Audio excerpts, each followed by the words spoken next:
سامنے آئے ہیں۔ حالانکہ کچھ لوگ یوں بھی ڈوب رہے ہیں کہ بارش کا مزہ لینے کے لیے جھرنے، تالاب اور ندیوں پر پہنچ رہے ہیں، جو غلط بات ہے۔ لیکن خیر، جیسے کوکن میں سیلاب کی صورتحال ہوئی تھی تو ممبئی سمیت مہاراشٹر کے کئی اضلاع میں ابھی کافی طوفانی بارش ہوئی ہے اور کئی جگہوں پر بے شمار نقصانات بھی ہوئے ہیں۔ جلگاؤں ضلع کے ہمارے 40 گاؤں اور ابھی 2 دن سے جلگاؤں ضلع کے جامنیر تحصیل کے کچھ گاؤں میں بھی کافی نقصانات کی خبریں سامنے آئی ہے۔ وہیں پر مہاراشٹر کی بارش کو لے کر خبریں یہ بھی آ رہی ہے کہ گوداوری ندی خطرے کے نشان سے اوپر بہ رہی ہے۔ ایسے ہی وشنو پوری پروجیکٹ کے 15 دروازے کھول دیے گئے ہیں۔ ناندیڑ میں بھی سیلابی صورتحال ہے، کئی نشیبی علاقے زیر آب ہے اور مدکھیڑ میں بھی پانی کا سیلاب کی صورتحال ہے۔ مدکھیڑ میں، ناندیڑ کے مدکھیڑ میں ایک کار پانی میں بہہ گئی اور 2 افراد کے مرنے کی خبریں وہاں سے بھی آ رہی ہے۔ ناظرین، اس وقت بڑی خبر آ رہی ہے کہ فلم کی 2 مشہور شخصیات، ایک ہے جناب مشہور نغمہ نگار جاوید اختر اور ایسے ہی دوسرے ہیں اداکار نصیر الدین شاہ۔ ان دونوں کے خلاف جو مہم چلائی جا رہی ہے اس کی مذمت کی جا رہی ہے اور ملک کی ممتاز اور مشہور شخصیات دونوں کے شانہ بشانہ کھڑے ہونے کا اعلان کرتی ہوئی نظر آ رہی ہے۔ آپ جانتے ہیں کہ افغانستان میں طالبان کی حکومت بننے کے بعد، طالبان کے اقتدار پر واپس آنے کے بعد فلم اداکار نصیر الدین شاہ اور نغمہ نگار جاوید اختر کی جانب سے میڈیا میں جو بیانات دیے گئے تو اب ان کے خلاف زہر افشانی کی جا رہی ہے اور احتجاج کر کے انہیں ڈرانے اور دھمکانے کی کوششیں کی جا رہی ہے۔ تو اب ملک کی ممتاز اور مشہور شخصیات نے کہا کہ یہ بالکل گھٹیا حرکت ہے اور ان لوگوں کا کہنا ہے کہ ہم ان دونوں شخصیتوں کے شانہ بشانہ کھڑے ہیں۔ مختلف شعبہ حیات سے تعلق رکھنے والے تقریباً 150 سے زیادہ ممتاز اور مشہور شخصیات نے ایک بیان جاری کر کے جاوید اختر اور نصیر الدین شاہ کے خیالات سے نہ صرف مکمل اتفاق کیا بلکہ ان کے ساتھ شانہ بشانہ کھڑے ہونے کا اعلان کیا ہے۔ قانونی ماہرین، وکلاء، بزنس مینز، فلم انڈسٹری سے تعلق رکھنے والی شخصیات، مختلف زبانوں کے معروف ادیب، شاعر، ڈرامہ نگار، نیز ہندوستان کے مختلف مقامات سے تعلق رکھنے والے سماجی اور سیاسی کارکن، ماہرین تعلیم، خواتین، مہیلاؤں کے سنگھنوں کے نمائندوں نے یہ کہا ہے کہ ہم ان دونوں کے ساتھ ہیں۔ ان کے خلاف یعنی نصیر الدین شاہ اور جاوید اختر کے خلاف مہم چلانا اور ان کو ڈرانا اور دھمکانا یہ گھٹیا حرکت ہے۔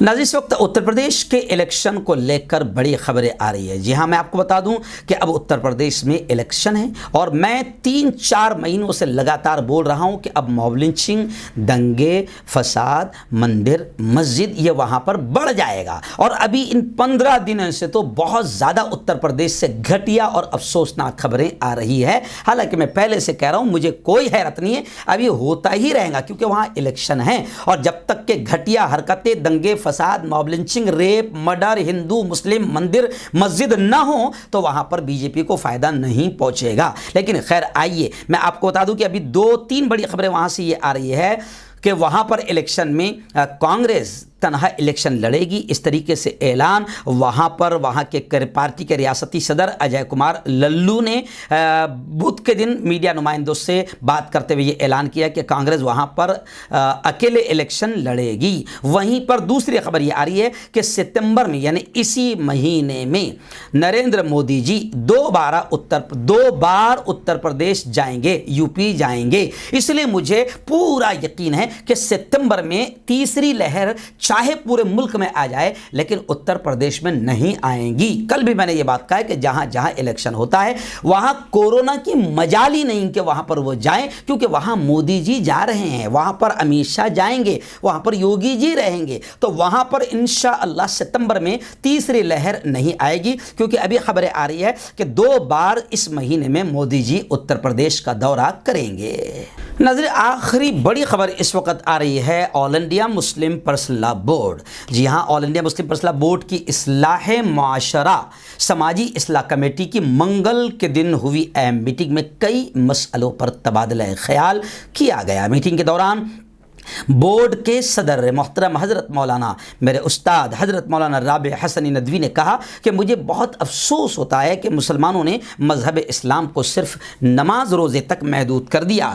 گزشتہ کئی سالوں سے سماجی معاملات کی امید کی جا رہی ہے اور اس طرف کسی کی بھی توجہ نہیں ہے۔ انہوں نے کہا کہ شادیوں میں جہیز دینے کے بجائے، مولانا نے کہا کہ شادیوں میں جہیز دینے کے بجائے لڑکیوں کو جائیداد میں، وراثت میں ان کا حق دیا جائے اور جائیداد میں ان کا اصل حق دیے جانے کی ضرورت ہے۔ ہندوستان میں شادیوں میں جہیز لینے اور دینے پر ہمیشہ سے پابندی رہی ہے۔ اسلام میں جہیز اور لینے دینے دونوں پر پابندی ہے۔ یہی نہیں، اسلام میں بھی جہیز کے لیے کوئی گنجائش نہیں ہے۔ مسلم فیصلہ بورڈ بھی کئی بار جہیز کو غیر اسلامی قرار دے چکا ہے۔ وہیں پر مولانا نے صاف طور سے یہ کہا ہے کہ اب شادیوں میں مسلمان بیٹیوں کو جہیز نہ دیں مگر بیٹیوں کو جائیداد میں حصہ ضرور دیں۔ آج مسلمان بھی جہیز دے کر اور بیٹی کی شادی کرا کر یہ سمجھتا ہے کہ ہم نے اس کا حق ادا کر دیا، لیکن اللہ اور اس کے رسول کے قانون کے مطابق بیٹیوں کا وراثت اور جائیداد میں حصہ ہے۔ اس لیے